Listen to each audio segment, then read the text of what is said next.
Welcome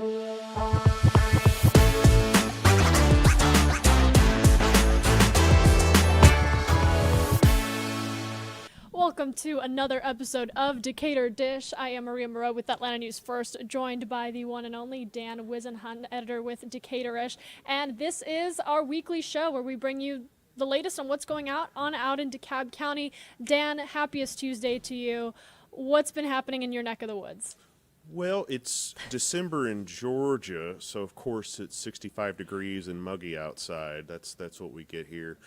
The usual, the public meetings are going on. It's a short month, meeting-wise, so everybody's trying to cram a bunch of stuff into a small amount of time. We've got a meeting about the 285 express lanes tonight that we're going to. Just the usual schedule, but kind of condensed for the holiday season. So busy. How about you? A lot going on here in Atlanta, trying to cover really the metro and beyond. There's been some community stories, though, out of DeKalb County that we really want to get into. One involving a Lakeside High School student. And this story, I mean, you keep hearing about the updates, and it's really hard to digest and hear. And I know how much of an impact it had on parents and students at this school. Talk to me about the latest developments that we're following. Well, Lakeside High is a really dear, sweet community over there in Tucker. And in February, there was a crash that involved 3 students. Sophia Lekviasvili died in that crash, and there was another student that was injured. Fast forward to this month, and the DeKalb County District Attorney has indicted the driver, Hannah Hackemeyer, on vehicular homicide charges. She also, she didn't, I should say, the grand jury did, and she's going to prosecute. The grand jury also indicted the parents of one of the teenagers that was injured. They're accused of allowing the teenagers to drink alcohol prior to the crash. So a bunch of different facets of this story, and it's difficult from a journalistic perspective to cover because the story, the community there is so tight knit. And it hits a lot harder in that regard. Interestingly, Sophia's parents did send us a letter to the editor just talking about what happened and talking about what they learned from that incident. And we thank them so much from the bottom of our hearts for sharing their story with us. And hopefully their story can prevent something similar from happening to another person. Yeah, a lot more to follow in this case. Decaturish is going to be on top of it, I know. Absolutely. And our team here at Atlanta News First will follow Absolutely. this closely. Our hearts go out to the families, of course, as we continue to bring you the latest developments. Another community story that I really want to talk about, because it's not often that we cover stories that really impact not only the community, but communities surrounding DeKalb County. And this one, I saw myself some of the conversation online about the passing of a beloved actor, known very well in Decatur specifically. Dan, the theater community especially mourning and reeling from this loss. Indeed. The Chris Kaiser passed away on December 3rd. He had been battling prostate cancer for a couple of years. By all accounts, I never had the pleasure of meeting him. By all accounts, a really great guy, really well-known, well-liked in the theater community, was best known for playing Scrooge, so it's interesting that he passed during this holiday season. Best known for playing Scrooge in A Christmas Carol, and that's really all there is to it. He was just very well-liked. He passed away. There's been a lot of commentary online from people who saw his performances and really appreciated what he did. I do think it is a testament to Atlanta having a really strong and close, tight-knit art scene where people know each other really well and are familiar with the faces. They see the same faces year after year, and that's one of the cool things about living where we live is we have a really strong arts community, and we produce art for each other. It's a nice part of being in a big city like Atlanta. But condolences to him and his friends and family in the theater community. Talk about a lasting legacy. I mean, really somebody who was so immersed in the community and through performances like these kind of left good feelings in everybody around the holiday season. You know, when Scrooge dies in the play, everybody's happy, but this fellow who played Scrooge passed away, and everybody's really sad. It's an interesting bookmark between the actor and the character that he plays on stage. And you know, it is the coming up to the end of the year, so many people, including Decatur leaders and DeKalb County, looking ahead to the future. One of the things being talked about right now is homelessness. It comes up each time around this issue, but this has been really top of mind for Mayor Dickens and his administration, and now we're hearing DeKalb County investing multiple millions of dollars into actually providing some what they hope to be tangible solutions. And sad part is it's $13 million and it's still not going to be enough. The need is so profound for housing, and homelessness is a multifaceted issue, because it's not just about putting a roof over somebody's head. In a lot of cases, it's about giving those people access to health care, to a job, to the stability and structure that people like yourself and myself and the people watching this show kind of take for granted.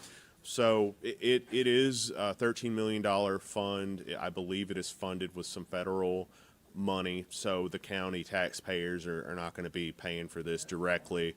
And it's being given to nonprofit organizations that are going to deliver it in the form of assistance. I do want to read this number because people have been calling me and emailing me asking how they can apply. And just for anybody watching, I do not have $13 million for homelessness assistance. I don't believe you. Yeah, I definitely do not. The number is 404-371-NEED.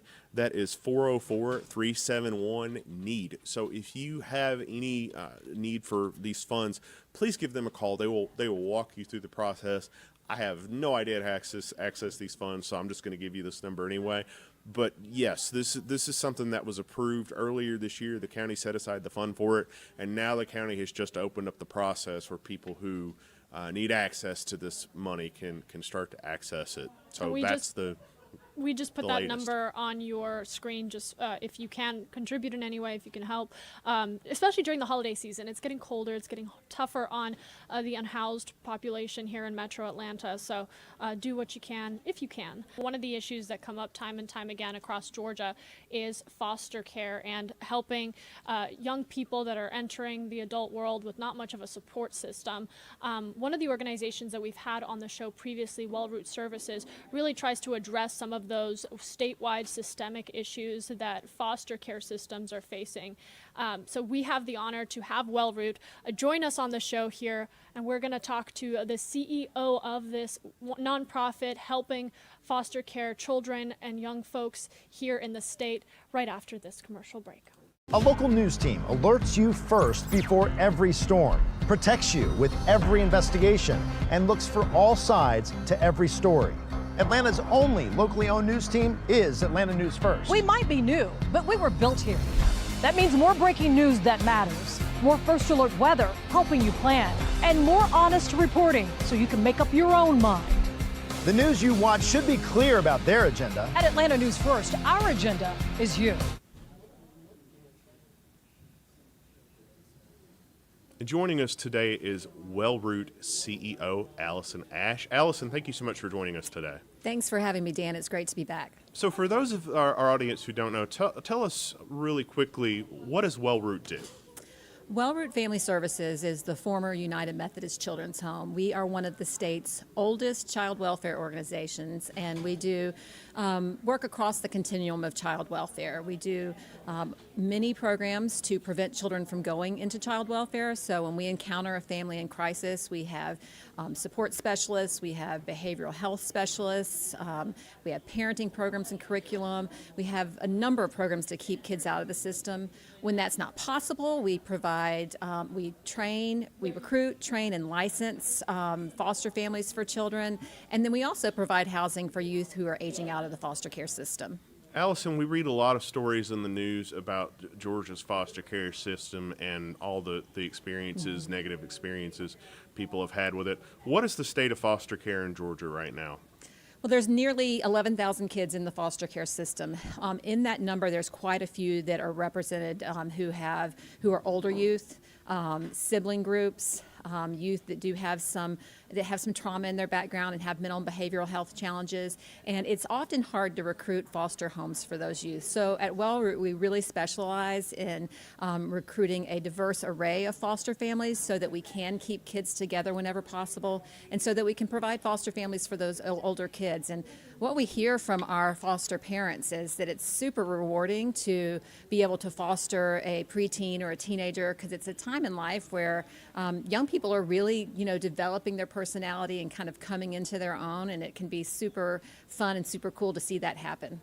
For viewers who don't know, there's now, it's called a fostering success tax credit that's available. As people start to get into tax season, they might want to consider that. What is that tax credit? That's Explain right. it to me.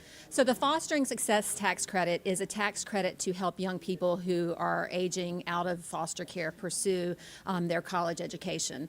It provides services like we provide at Wellroot. So when young people age out of foster care between 18 and 21, we provide them housing and wraparound support services. Those support services include help finishing their high school education, but also entering into college. We help them fill out their FAFSA, we help them apply to school, and then we support them with housing and services while they're in school. So that tax credit provides funding for us to do that critical work. It's very important because research has shown, and the Annie E. Casey Foundation has shown, that if a young person does not get those supports as they age out of the foster care system, they're more likely to end up in jail, homeless, as a teen parent. And so by providing that intervention, we can solve for that. The tax credit is $20 million a year. And so far this year, only 6.4 has been leveraged. So we have just a few weeks for people to take advantage of the tax credit. This is new, right? This is a relatively new thing? Yeah, this is the second year of the tax credit. It launched last year. About half of the money was used last year. We'd really like to see more than half of it used this year. If people don't take advantage of it, it just sits in the state budget, and when that money really could be going to helping young people. Allison, walk me through it. If I want to participate in that tax credit, how do I participate? So you can go to Wellroot's website. We have instructions on how to go to the state tax website. It's a very minimal amount of paperwork. There's other organizations besides Wellroot that are eligible for it, any organization who has been certified by the state. But you can find your way to directions on how to do it at wellroot.org. We also have staff that'll help you sign up for the tax credit. It is for individuals, families, actually small businesses, and corporations can leverage the tax credit. So we really hope that people will step up and make sure that we use that money that's sitting there waiting to help young people aging out of foster care. And is there a cap on how much of the tax credit you can leverage if I wanted to apply as an individual or as a business? So at the beginning of the year, there is a cap. And if the tax credit has not been used by June 30th, for the second half of the year, there is not a cap. So whatever your state tax liability is, you can divert that into a gift to Wellroot or organizations like Wellroot. For corporations, it's 10% of their state tax liability that they can give as a gift. Allison, what's going on with Wellroot in 2025? I know you've got a lot of projects and initiatives that you're undertaking. What are we going to look forward to from Wellroot this year? 2025, I mean. Yeah, we're super excited about 2025. We are going to continue our prevention work. We know that we continue post-COVID to be in a time when mental and behavioral health is a significant challenge for children and youth. So we're starting off the year with a summit called Reaching Teens. It is a training program for professionals to learn how to identify mental health challenges with the youth they're working with, and to identify trauma, but also how to build resiliency and strength in young people. So we're kicking the year off with that. One of our other prevention programs is Healthy Families. That's a program where we provide a support specialist to walk alongside young moms who might need a little bit of extra support.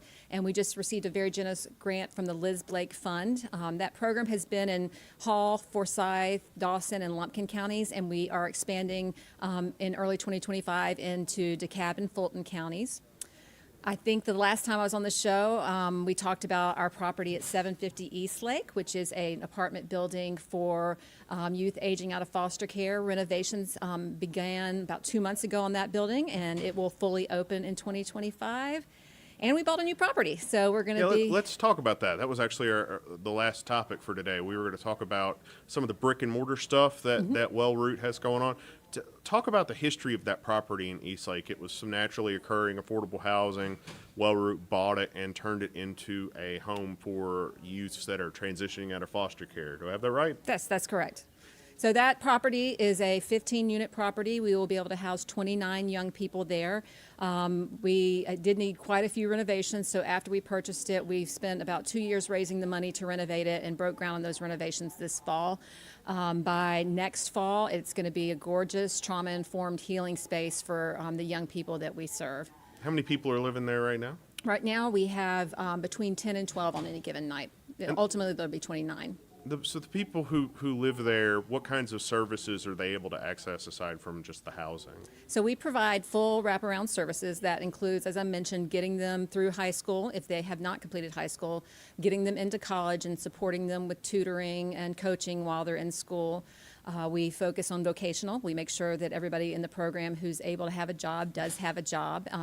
That sort of depends on whether they're a full-time or part-time student and how much they can work. And then life skills. Young people who have been in foster care often have not been taught some of the basics, like how to do their laundry or how to cook, use a knife. So we do a lot of life skills, budgeting, financing, just everything they're going to need to be able to make that transition into young adulthood.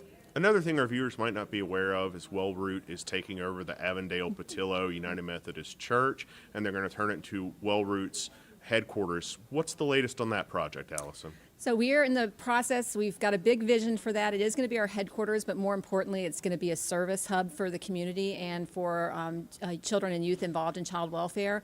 We are building a training center for youth aging out of foster care. We're also building a counseling center that will be for our clients and the children that we serve in foster care, but also for the community. We are going to be doing affordable housing for youth and families, and we have a big vision. So next year will be all about finalizing the details of that vision and starting the process of raising the funds to redevelop the property.